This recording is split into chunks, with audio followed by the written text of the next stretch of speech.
Welcome back in our program ਜੀ। Doctor ਸਾਹਿਬ ਸਾਡੇ ਕੋਲ YouTube ਕਮੈਂਟ ਆਇਆ ਹੈ ਗੁਰਜੋਤ ਸਿੰਘ ਜੀ ਦਾ ਜੀ। ਸਾਡੀ ਜਸਟਿਸ ਕਾਟਰੂ ਵੱਲੋਂ ਗਊ ਮਾਸ ਦੀ ਵਕਾਲਤ ਵਾਲੀ ਵੀਡੀਓ ਤੇ ਇਹ ਲਿਖਦੇ ਹਨ, ਕੁਝ ਵੀ ਸਹੀ ਜਾਂ ਗਲਤ ਨਹੀਂ ਹੁੰਦਾ ਕਿਉਂਕਿ ਕੋਈ ਚੀਜ਼ ਅੱਜ ਸਹੀ ਹੋ ਸਕਦੀ ਹੈ ਜਾਂ ਹੋ ਸਕਦਾ ਹੈ ਕਿ ਕਿਸੇ ਹੋਰ ਸਮੇਂ ਠੀਕ ਨਾ ਹੋਵੇ। ਕੋਈ ਚੀਜ਼ ਅੱਜ ਗਲਤ ਹੋ ਸਕਦੀ ਹੈ, ਹੋ ਸਕਦਾ ਹੈ ਕੱਲ ਨੂੰ ਗਲਤ ਨਾ ਹੋਵੇ। ਸਹੀ ਤੇ ਗਲਤ ਹੋਣਾ ਪੱਕਾ ਨਹੀਂ ਹੈ। ऐदा नहीं कि तुसी किसी ते भी लेबल ला दिओ कि ये सही है अते ये गलत है, पर हुण तक ऐदा ही हुंदा आया है। लोग ही सही ते गलत तय करते हैं क्योंकि लोगों ने सही अते गलत का फैसला कर लिया है। इस करके लोग मनुखता नूं गलत राह ते तोरते हैं। मनु एक हिसाब नाल तय करदा है जो उस नूं ठीक लगदा ते फिर वो करोड़ां हिंदुआं लई हज़ारां सालां तक लई सही बन जांदा है। होर सब कुछ बदल चुका है। जे अज मनु इस दुनिया ते वापस आवे तां उस नूं दुनिया दी पछाण नहीं आउणी। सब कुछ बदल गया है, पर हिंदू सोच उसे मनु दे बनाए वर्गां च अज भी फसी है। उसे मुताबिक ही चलदे हन। अज 5000 साल बाद भी भारत च करोड़ां लोग हन जिन्हां ने बंदे तक नहीं समझिया जांदा। की करिए, बंदे छड्डो उन्हां नूं डंगर भी नहीं समझिया जांदा। गऊआं नूं उन्हां जिउंदे बंदियां नालों ज़्यादा खास मन्निया जांदा है। गऊआं नूं पूजिया जांदा है। वो पवित्र हन ते अछूत शूदर ये नकारे हुए लोग हन जिन्हां नूं मनु ने नकारिया 5000 साल पहलां। वो जलाए जांदे सन। एक हिंदू सियासतदान गऊ की कटाई ते पूरी तरह बैन लाउण लई विरोध प्रदर्शन करता है, पर जदों अछूतां नूं मारिया जांदा है, जिंदा जलाया जांदा है, औरतां नाल जबर जनाह कीता जांदा है, उदों वो कुछ नहीं बोलदा। इन्हां अछूतां दी कौन परवाह करदा है? ये लोग इंसानियत दा हिस्सा ही नहीं हन, ये इंसान नहीं हन। बस गऊआं नूं बचाउणा है क्योंकि मनु ने गऊ नूं पूजिया। ये गल उस समय ते ठीक हो सकती सी। मैं मनु दे खिलाफ नहीं हाँ, पर उस नूं मन्नण वाले अन्य लोकां दे खिलाफ हाँ। ये उस समय ते ठीक हो सकदा सी क्योंकि गऊ खास सी, उदों इकोनॉमी दा खास हिस्सा सी, खास करके भारतीय आर्थिकता दा जड़ी खड़ी ही इस दे सिर ते सी। ये उदों एक निरोल खेतीबाड़ी करने वाला समाज सी ते गऊ तो कई चीज़ां प्राप्त होंदियां हन, खाद, दुध, बलद। इस करके गऊ नूं बचाउणा उदों खासा जरूरी सी। पर हुण दुनिया होर तरीके नाल रह रही है। मनु दा समाज बहुत छोटा सी। हुण असीं सारी दुनिया बारे सोचना है। हुण सिर्फ एक छोटे धर्म जां पंथ दी गल नहीं है। लोग उस नूं हुण तक बिना सोचे समझे ही पूजी जाते हैं। जी डॉक्टर साहब की विचार है तुहाडे? गुरजीत सिंह जी का बहुत बहुत शुक्रिया जी। उन्होंने बड़ी बैलेंस्ड अप्रोच दी है इस इशू के उत्ते।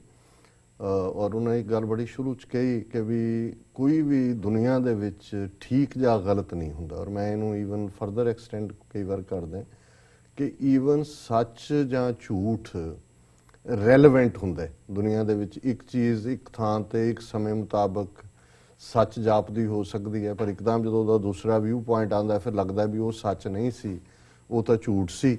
लेकिन वो भी झूठ नहीं हुंदा पक्के तौर पर, फिर कोई होर तत्त सामने आंदा नहीं, लगता भी ये भी ठीक नहीं है। तो इसलिए एक स्टेटमेंट हुंदी है कि ट्रूथ एंड फॉल्सहुड और राइट और रॉन्ग आर रिलेटिव। कि वो किसी भी सिचुएशन च रिलेटिवली तुसी देखते हो भी की गलत है की ठीक है। एब्सोल्यूट ट्रूथ रब है। रब जिहड़ा है वो एब्सोल्यूट रियलिटी है, उस कोई रला नहीं है। सो उन्होंने जिहड़ा गऊ मास दे उत्ते जिहड़ा मनु दी लिखत सी उन्होंने उस टाइम लई कहा कि भी आर्थिकता जां क्योंकि खेतीबाड़ी प्रधान सोसाइटी सी, संभव है लोग गऊआं मार के इन्नियां खाण लग गए होणगे। जिवें ਅਸੀਂ ਰਿਗਵੇਦ ਦੇ ਸ਼ਲੋਕ ਵੀ ਪੜ੍ਹੇ ਸੀ ਕਿ ਮਹਿਮਾਨਾਂ ਦੀ ਮਹਿਮਾਨ ਨਵਾਜ਼ੀ ਦੇ ਵਿੱਚ ਵੀ ਗਾਂ ਦਾ ਹੁੰਦਾ ਸੀ, ਯੱਗ ਵੀ ਜਿਹੜੇ ਨੇ ਉਹ ਹੁੰਦੇ ਸੀ। ਹਾਲਾਂ ਪਤਾ ਨਹੀਂ ਕਿੰਨੀਆਂ ਕੁ ਦੁੱਧਲ ਗਾਵਾਂ ਮਾਰਦੇ ਸੀ ਜਾਂ ਕਿੰਨਾ ਕੁ ਦੂਜਾ। ਲੇਕਿਨ ਇਹ ਇੱਕ ਆਰਗੂਮੈਂਟ ਜ਼ਰੂਰ ਹੋ ਸਕਦਾ ਹੈ ਕਿ ਵੀ ਜੇ ਉਹਨੂੰ ਪਵਿੱਤਰ ਐਲਾਨਿਆ ਹੋਏਗਾ ਕਿ ਵੀ ਲੋਕ ਨਾ ਮਾਰਨ ਤਾਂ ਕਿ ਜਿਹੜੀ ਆਰਥਿਕਤਾ ਦੀ ਇਹ ਰੀੜ੍ਹ ਦੀ ਹੱਡੀ ਹੈ ਇਹ ਡਿਸਟਰਬ ਨਾ ਹੋਏ। ਲੇਕਿਨ ਦੈਨ ਇਹਨਾਂ ਨੇ ਕਿਹਾ ਵੀ ਜਿਵੇਂ ਕਰੋੜਾਂ ਹਿੰਦੂ ਜਿਹੜੇ ਨੇ ਅੱਜ ਵੀ ਅੰਨੇ ਹੋਏ ਨੇ ਉਸ ਗੱਲ ਦੇ ਪਿੱਛੇ ਜਿਹੜੀ 4000 ਸਾਲ ਪੁਰਾਣੀ ਜਿਹਦੀ ਅੱਜ ਕੋਈ ਰੈਲੇਵੈਂਸ ਨਹੀਂ ਹੈ। ਔਰ ਇਸ ਹੱਦ ਤੱਕ ਕੈਲਸ ਹੋ ਚੁੱਕੇ ਨੇ ਕਿ ਔਰਤਾਂ ਨਾਲ ਜ਼ਬਰ ਜ਼ਨਾ ਇਹਨਾਂ ਨੂੰ ਨਜ਼ਰ ਨਹੀਂ ਆਉਂਦਾ, ਉਹਦੇ ਲਈ ਕੁਝ ਕਰਨ ਨੂੰ ਤਿਆਰ ਨਹੀਂ। ਸ਼ੂਦਰ ਜਿਉਂਦੇ ਸਾੜ ਦਿਓ, ਟੌਰਚਰ ਕਰਕੇ ਮਾਰ ਦਿਓ, ਉਹਨਾਂ ਦੀਆਂ ਔਰਤਾਂ ਨੂੰ ਬੇਪਤ ਕਰੋ, ਉਹ ਖਬਰ ਨਹੀਂ ਬਣਦੀ, ਉਹਦੇ ਤੇ ਸਿਆਸਤਦਾਨ ਰਿਐਕਟ ਨਹੀਂ ਕਰਦੇ।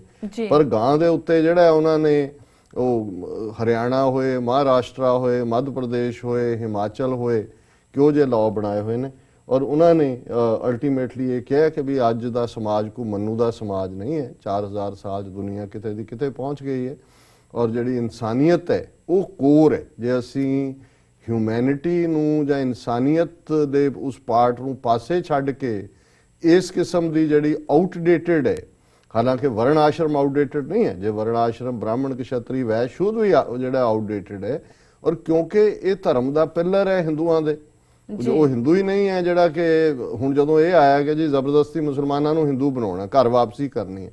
ਔਰ ਫਿਰ ਪੁੱਛਿਆ ਗਿਆ ਜੀ ਉਹਨਾਂ ਨੂੰ ਤੁਹਾਡਾ ਹਿੰਦੂ ਤਾਂ ਕੋਈ ਇੱਕ ਟਰਮ ਤਾਂ ਹੈ ਨਹੀਂ, ਉਹ ਜਿਹੜੇ ਬਣਾਓਗੇ ਹਿੰਦੂ ਵਾਪਸ ਉਹਨਾਂ ਨੂੰ ਬ੍ਰਾਹਮਣ ਬਣਾਓਗੇ, ਕਸ਼ਤਰੀ ਬਣਾਓਗੇ, ਵੈਸ਼ ਬਣਾਓਗੇ, ਸ਼ੂਦਰ ਬਣਾਓਗੇ।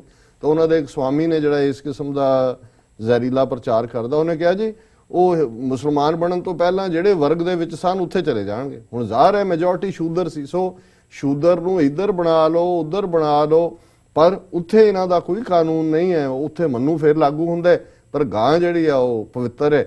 ਇਸ ਲਈ ਅੱਜ ਇਰਰੈਲੇਵੈਂਟ ਵਰਲਡ ਦੇ ਵਿੱਚ ਵੀ ਉਸ ਦੀ ਪ੍ਰੋਟੈਕਸ਼ਨ ਦੇ ਪ੍ਰਬੰਧ ਹੋ ਰਹੇ ਨੇ। ਔਰ ਮੁੱਢਲੇ ਜਿਹੜੇ ਹੱਕ ਨੇ ਹਿਊਮਨ ਬੀਇੰਗਸ ਦੇ, ਜਿਨ੍ਹਾਂ ਨੂੰ ਉਹਨਾਂ ਨੇ ਕਿਹਾ ਜੀ ਕਰੋੜਾਂ ਅਛੂਤ ਡੰਗਰਾਂ ਤੋਂ ਬਦਤਰ ਜਿਹੜਾ ਉਹ ਟ੍ਰੀਟ ਕੀਤਾ ਜਾਂਦਾ ਹੈ। ਸੋ ਅਸੀਂ ਗੁਰਜੀਤ ਸਿੰਘ ਜੀ ਦਾ ਸ਼ੁਕਰੀਆ ਅਦਾ ਕਰਦੇ ਹਾਂ, ਉਹਨਾਂ ਨੇ ਸਾਨੂੰ ਲਿਖਿਆ। ਜੀ ਡਾਕਟਰ ਸਾਹਿਬ ਨਾਲ ਲੈਣਾ ਬ੍ਰੇਕ। ਵਿਊਅਰਸ ਤੁਸੀਂ ਇਸ ਤਰ੍ਹਾਂ ਬਣੇ ਰਹੋ, ਮਿਲਦੇ ਹਾਂ ਛੋਟੇ ਵਕਫੇ ਤੋਂ ਬਾਅਦ।